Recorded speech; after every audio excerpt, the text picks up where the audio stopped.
sáà máa ṣe àmín náà àti ṣe fìdá fẹ́ ṣe kútùbà Al-Qur'an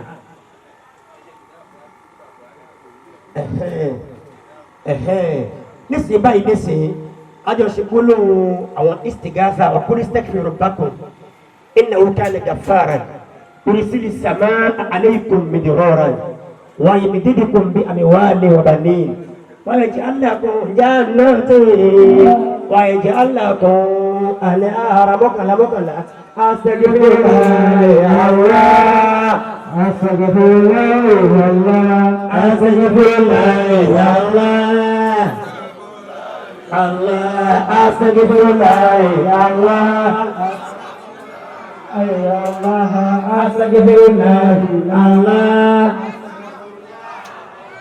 astaghfirullah Allah Allah astaghfirullah Allah astaghfirullah Allah astaghfirullah Allah astaghfirullah Allah astaghfirullah Allah astaghfirullah Allah astaghfirullah Allah astaghfirullah Allah astaghfirullah inna ghafurur rahim aqul alhamdulillah wa salamun ala ibadihi alladhina istafa Allah khairun amma yushrikun alhamdulillah Allah alhamdulillah Allah alhamdulillah Allah alhamdulillah Allah alhamdulillah Allah alhamdulillah Allah alhamdulillah Allah alhamdulillah Allah alhamdulillah Allah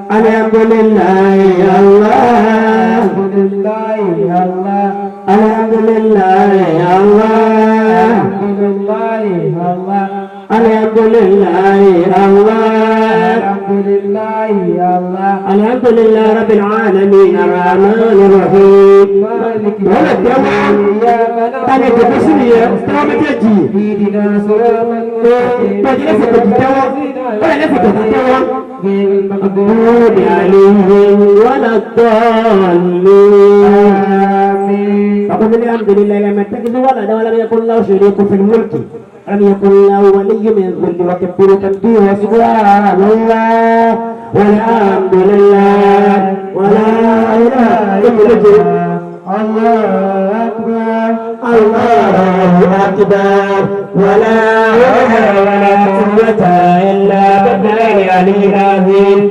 سبحان الله والحمد لله ولا اله الا الله الله اكبر الله اكبر ولا حول ولا قوه الا بالله العلي العظيم سبحان الله والحمد لله ولا اله الا الله الله اكبر الله اكبر ولا حول ولا قوه الا بالله العلي العظيم سبحان الله والحمد لله ولا اله الا الله الله اكبر الله اكبر ولا حول ولا قوه الا بالله العلي العظيم سبحان الله والحمد لله ولا اله الا الله الله اكبر الله اكبر ولا حول ولا قوه الا بالله العلي العظيم سبحان الله والحمد لله ولا اله الا الله الله اكبر الله اكبر ولا حول ولا قوه الا بالله العلي العظيم سبحان الله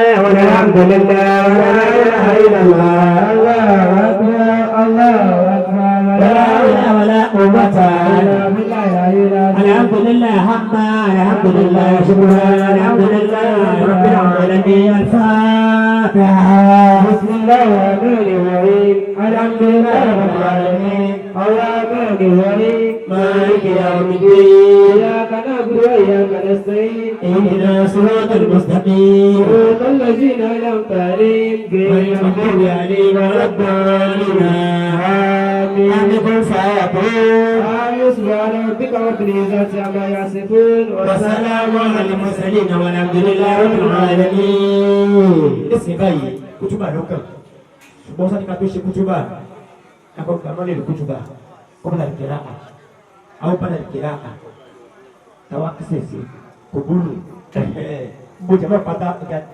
jàjọ́ mọ́ dàníyàn tọ́lá fún kùtì ẹ̀ náà bàtà ti gàásà lọ́wọ́ ẹ̀rọ náà wọlé àtàwọn yẹn kàrìnkàrìn bẹ́ẹ̀ náà wọ́n ní ká máa ń dábàá wọ́n tán wọlé máa pọ̀ ṣùgbọ́n síbẹ̀síbẹ̀ náà àìmọ̀ yìí àtàmọ́lẹ́kọ́ wọ́n tó ti pọ́nyìn lé àpọ́nlé ara yín kò lè fà yẹn láyé kódà gan-an Mr. Samuel Dapo tani kò sọ fún ọ̀yàn ká jòkó tí wọ́n lè jòkó náà àtúntì òun náà tó tí wọ́n bá dá lóhùn kó kí la fẹ́ ṣe kọ́nà wọlé Muhammad wájú ọlọ́run kíkà tó wá dà níyàn nísìnyí wọ́n náà mọ tọrọ tiẹ̀ náà gbogbo akẹ́kọ̀ọ́ ní gbẹ́tọ̀ yàrá àti ìmọ̀ ọlọ́mọdé ti yà nísìnyí bismillahir rahmanir rahim Allahumma irhamna bil Qur'an waj'alhu lana imaman wa nuran wa hudan wa rahmatan Allahumma dhakkirna minhu ma nasit وعلمنا منه ما جهلت وارزقنا تلاوته آناء الليل وأطراف النهار واجعله لنا حجة يا رب العالمين اللهم اصلح لي دينا الذي هو عصمة أمري واصلح لي دنياي الذي في معاشي وأصلح لي آخرة التي في معادي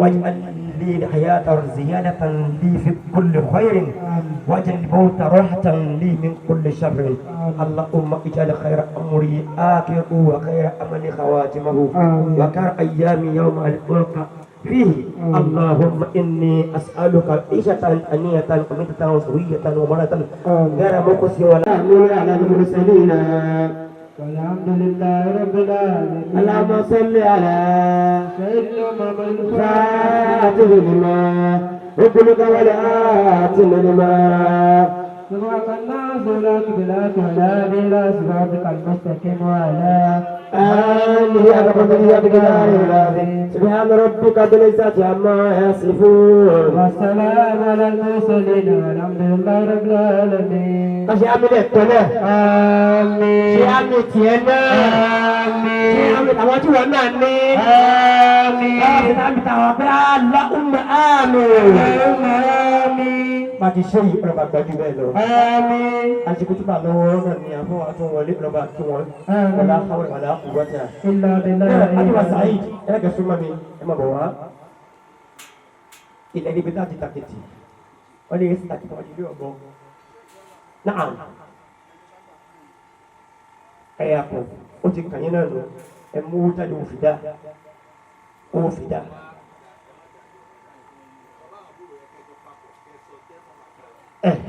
Yóò dábàá o ẹsẹ méjì ní tẹfà àfàkẹ gbogbo ìdílé kan náà yóò dájú ká máa gbà ní ibi tẹ̀lé ìdìbò rẹ ká wà ní sàrà rẹ náà pè é sàrà mọ́nẹ́lẹ́wù káfá pọ̀pọ̀ báyìí ni wọ́n lọ mú owó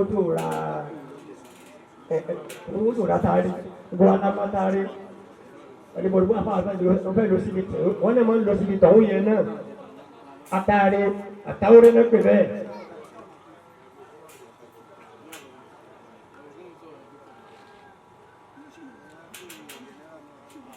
Lọ́nà tóbi wọ́n ní gbogbo látọ̀dọ̀ àwọn alápapọ̀ wọ́n láwọn fún àfáà ní 5,000 naira ẹgbọ́n náà tóbi ó tó wá kan ń bọ̀ àwọn ọmọ olóòkú ti ń túra wọ́n tó ń túra again bẹ́ẹ̀ yẹn tẹ̀lé wọn wá bá a ti mọ̀ sí níbo mi ètò ìwọ̀n bò mí ni ní kòbí táwa ti wá àwọn olúbàwọ̀ wá níbo mi kò lè gbà bẹ́ẹ̀. Naam. Ọ̀sán yìí bí ẹ sọ̀rọ̀ jáde. Ókè àwòrán mi bí ilẹ̀ bẹ̀rẹ̀ kọ́. Ètò wọn jáde lọ́rí ọ̀nà. Ẹ bá níbo Muhammad. Àbáwọ̀ ni wọ́n. Súnmọ́ mi jáde. Súnmọ́ mi. Thanks for watching Gboah TV. Remember to subscribe to our channel for more awesome videos. As we regularly release new content, we reward our top commenters every month. Thank you.